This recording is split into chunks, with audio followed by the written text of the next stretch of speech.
Good morning, students. Today we'll start our next chapter. But don't forget to mention your name, class, section, and roll number below in the comment section. Watch the video carefully.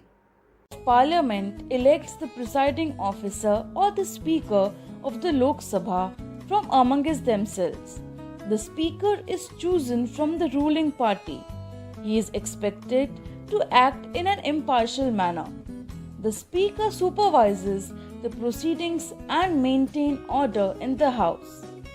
So, what is the meaning of the word presiding?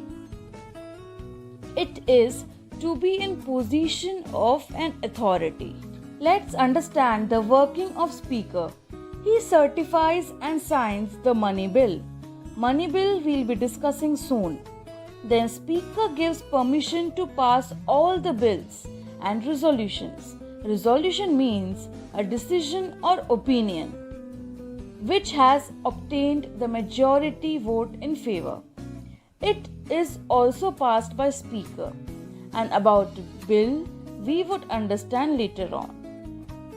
And third important work of Speaker is to give a casting vote.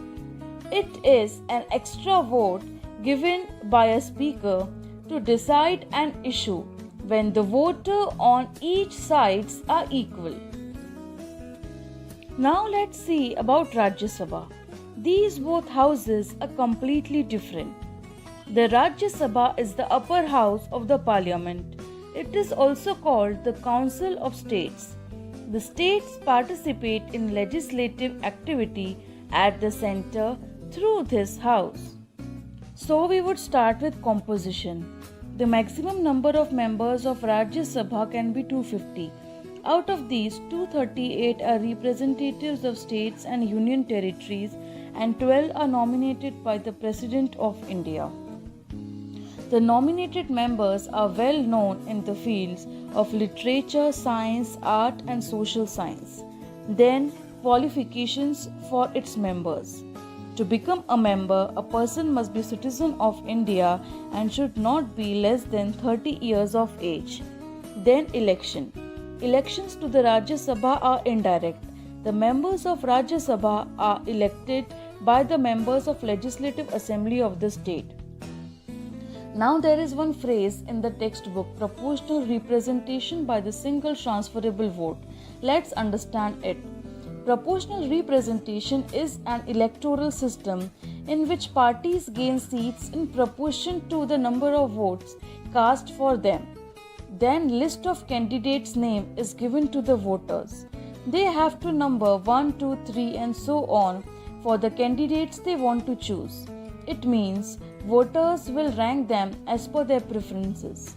Candidates whom the voter wants to choose would be ranked first. Now we'll see how is the counting done.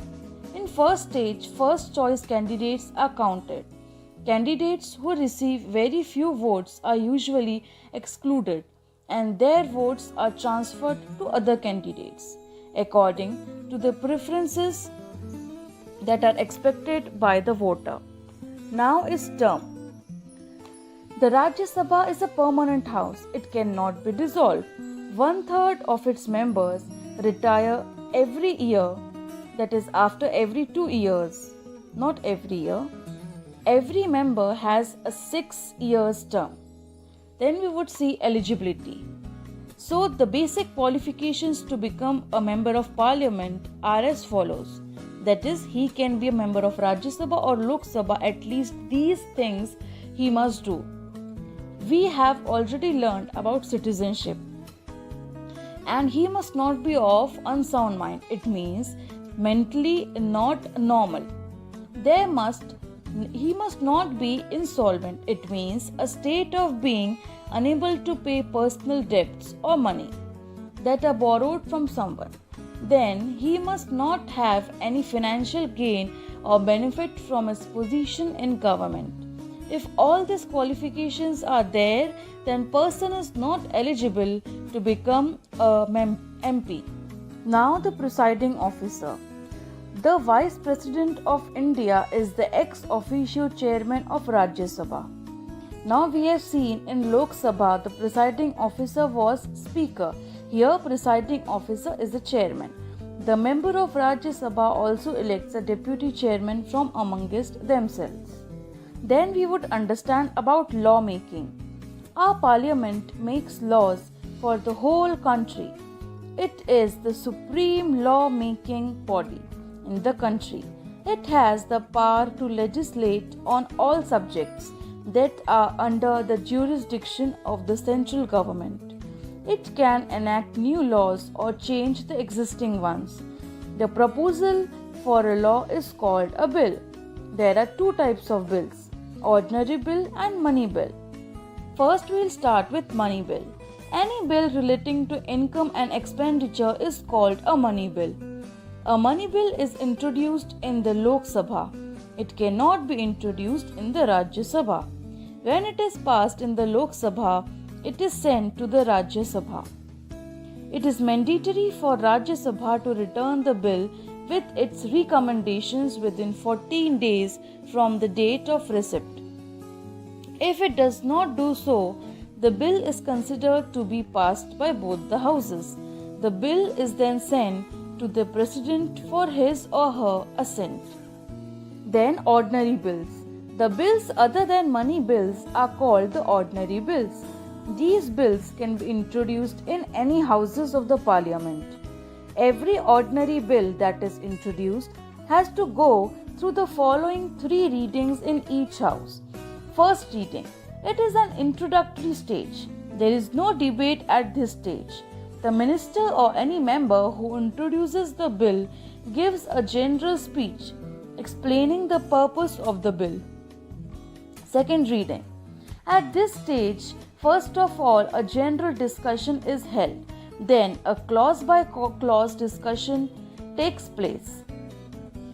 The member who supports the bill explains why the bill is important and necessary.